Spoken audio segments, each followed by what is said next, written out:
दिपेन बर'नि हाबनायाथ' गोदान नंखाया बिथाङा जेलानाखि आबसुनि प्रेसिडेन्टमोन बिथाङा प्रमद बर'जोंनो आगदा आखाइ जाना मावदों हयथ'सो जों बुंनो हायो बिथाङा डिपुटि चिफ बायदिमोन गबिन्द बसुमतारियाथ' जास्ट नामाव इलेक्टेड डिपुटि चिफल'सोमोन किन्तु मेन सालायनाया जाहैबाय प्रमद दिपेन बर' बिथाङानो सालायखादोंमोन प्रमद बर' बिथाङा जेलानाखि चिफ जादोंमोन इउपिपिएलनि बिथाङा बुंदोंमोन दे आङो बेंटल कलेजाव गाव थांनानै स्टुडेन्टफोरनि सिगाङाव बुंदोंमोन आङो बासखौ गंनै हरनाय जासिगोन नाथाय बिथाङा बे खोथाखौल' बुंदों किन्तु दिनैसिम जाफुङाखै आरो बिथांनि बुंनाया मिसलिया जाबाय नाथाय दाखालि जिथु जोंना बिटिसि बिसायख'थियाव हाग्रामा महिलारि सारा जेलानाखि दादगारि हाथिसाराव गाव हेलिकप्टारजों मिटिं लाफैदोंमोन बे समाव आङो बे बिपिएफ हाथिसार बिपिएफ प्राइमारिनि जेनेरेल सेक्रेटारि जानानै बिथांनो बे इस्युखौ बुंदोंमोन दे बासखौ जोंनो नांगौ सार बेयाव लाइस' फाइस' खालामनो स्टुडेन्टफोरनि थाखाय खस्थ' होननायाव बिथाङा बास गंनैखौ जोंनो जासिदों आरो बिथाङा बे बास गंनै जासिनायखौ दिनै मोगथां महराव दाख्लि जाफुंहोबाय आरो जोङो बास गंनैखौ मोननो हाबाय जोंनि हान्थिमेला खालामनाय स्टुडेन्टफ्रा हाथिसारनिफ्राय बेंटल कलेज आरो नोङो सान्तिपुर स्कुल आरो नोङो दैमालु स्कुल आरो बिभिन्न स्कुलाव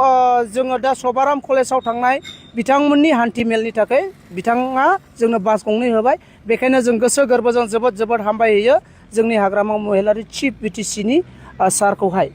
जोङो फैगौ आसाम इलेक्सनाव आसाम एसेम्बलि इलेक्सनाव जोंनि नैबे जिथु 19 नं सिडली बियाबनियाव एलएसियाव जों बिराद थाग्रायैनो बिराद स्ट्रङैनो जों प्रिपेयार खालामनानै दङ आरो जों देरहानाया खाथां जों बेखौ बुंनो हायो स' राजुरि बिथाङा सिगां जेनाखि इउपिपिएलनि जेनेरेल सेक्रेटारि समावबो बुंदोंमोन दे गावसोर सासे देरहाबानो गावसोर सरकार दागोन होननानै बेथ' दिनै जों नुनो मोनबाय 7 जन देरहादों बिथांमोना दिनै सरकारानो दानो हायाखै आरो बिनि बुंनायाथ' नंखायानो आरो दा बिसोरो 15 जनखौबो देरहानाय होनदों किन्तु सासेबो बिसोर देरहाया जों बेखौ खाथां नुनो मोनदों मानो होनबा दिसपुर सल' यात्रा जिथु जोंनि मानगोनां हाग्रामा महिलारि सारा जेला खालामदों होमब्लानो जों मानसिफोरनि जुक्ति जानायखौ आरो मानसिफोरनि गोसोखौ जों मोनदांबाय जे जोङो बिपिएफ हानजाया 15थाखौबो 15था देरहागोन आरो दिसपुराव जों थांगोन दिनैनि दिनाव इउपिपिएलखौ मानो थाखाय भट होआ सानदों होनोब्ला बै समावनो जों नुबाय जिथु इउपिपिएलनि चिफ प्रमद बर' बिथाङा गाव होनदोंमोन दे आङो आबसु थानाय समाव बे आन्दलनखौ इएम चिफ एबा जिएम एबा गावबुरा जानो थाखाय खालामाखै होननानै नाथाय दिनै जों नुनो मोनबाय प्रमद बर'आ जेनाखि चिफ जानायनि उनाव ओरैबायदि सेल्फिसै बियो मावदों खुनु रायजो राजाखौ बिथाङा अनसायनो रोङाखै खुनु रायजो राजाखौ बिथाङा अननाय होफिननो रोङाखै जिहेथु जोङो दा नुनो मोनबाय गावनो एमसिएलए देरहाबाय गावनो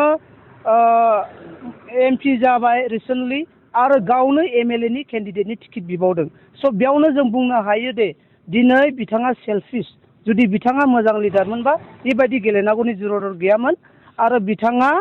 दिनैहाय देरहागौमोन रायजो राजाया जुदि बेखौ रायजो राजाखौ बियो अननो रोंदोंमोनबा बेखायनो बिथांमोना देरहाया एबा प्रमद बर'नि जिथु लिडारशिपखौ रायजो राजाफ्रा जोङो नाङा होननानै बुंनाय जादों स' जोङो रायजो राजाखौ बेखौनो खावलायगोन जिथु जोंनि बिपिएफ दोलोनि हायार अथ'रिटिया जे बिजाथिखौ सायख'गोन बे बिजाथिफोरखौनो नोंथांमोनखौ गोसो मोदोम जिउ होनानै सापर्ट हो आरो मदद हो नोंथांमोननि आसिखौ नांगोलनि सावगारियाव थुनानै हो जिथु 9 एप्रिलाव भट जानो गोनां बे भटआव नोंथांमोना नांगोलनि सावगारियाव भट होनानै जोंनि 15 जन एमएलए खौ नोंथांमोनखौ देरहाहोनो थाखाय आं खावलायनाय थाबाय